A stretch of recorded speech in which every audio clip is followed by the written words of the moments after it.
Okay, welcome to the next part of the challenge. In this challenge, we're actually talking about exposure lock, pardon the pun, and also subframing. So the boat is making its way up the canal now, but we need to get the camera ready in anticipation for when the boat arrives. We can't just jump off the boat and take a photograph. The reason for that is because in the scene behind me, we've actually got a fantastic bridge, but the bridge is quite dark.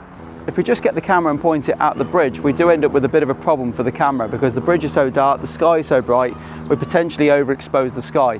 What we want to do is really exaggerate the dramatic shadows and contrast in the foreground and all the shapes around the bridge. So to do that, what we're going to do is adjust the exposure in camera. So on the iPhone, I've got this option where I can adjust the compensation.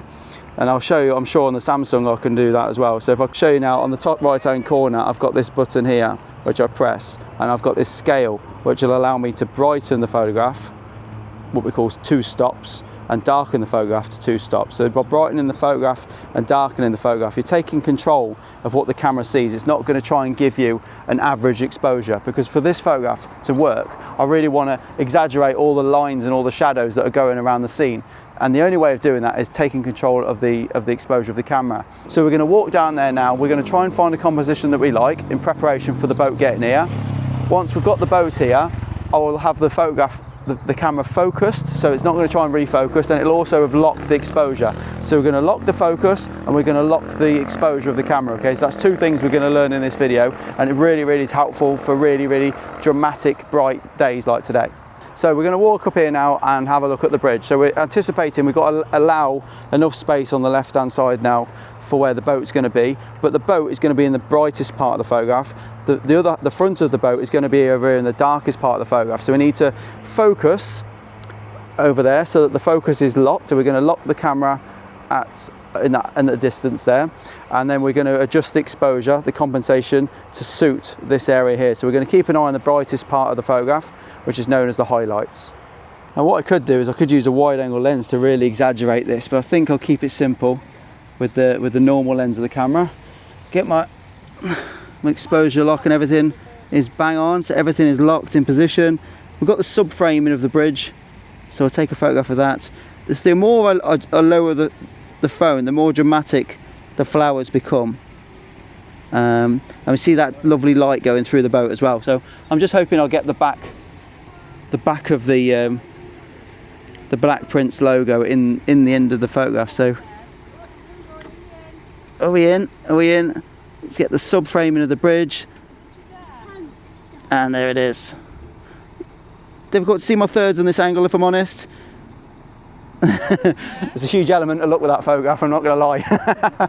Now that the boat's in situ, you can see there's a really nice shadow coming through just behind the Black Prince logo. So that, by underexposing by 1 stop, we've darkened the photograph. It's really going to make that really nice and contrasty. So this dark area is going to make the subframing really important and impactful. So it's very important that we didn't allow the camera, the phone, to automatically expose, because it would have seen that dark area and really brightened it, which would have lost all the highlights on the left hand side. So that's the reason why we've taken the focusing and the exposure out of the camera's control, and we've manually done it, and now we know we've got a great photograph.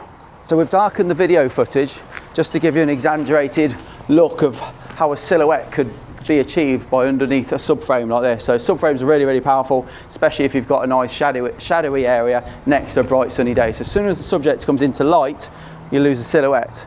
But as soon as I go in and away from the camera into the dark area, I get a silhouette.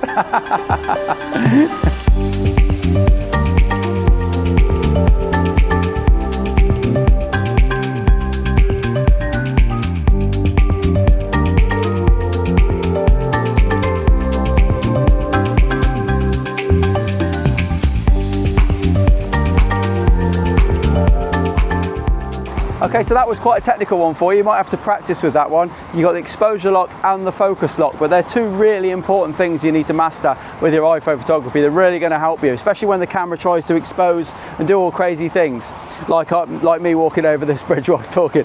But we're going to go on to the next one now. Can't wait to see your photographs. Hope you enjoyed the series so far. Make sure you tag us, and we'll see you in the next one if I make it across this bridge.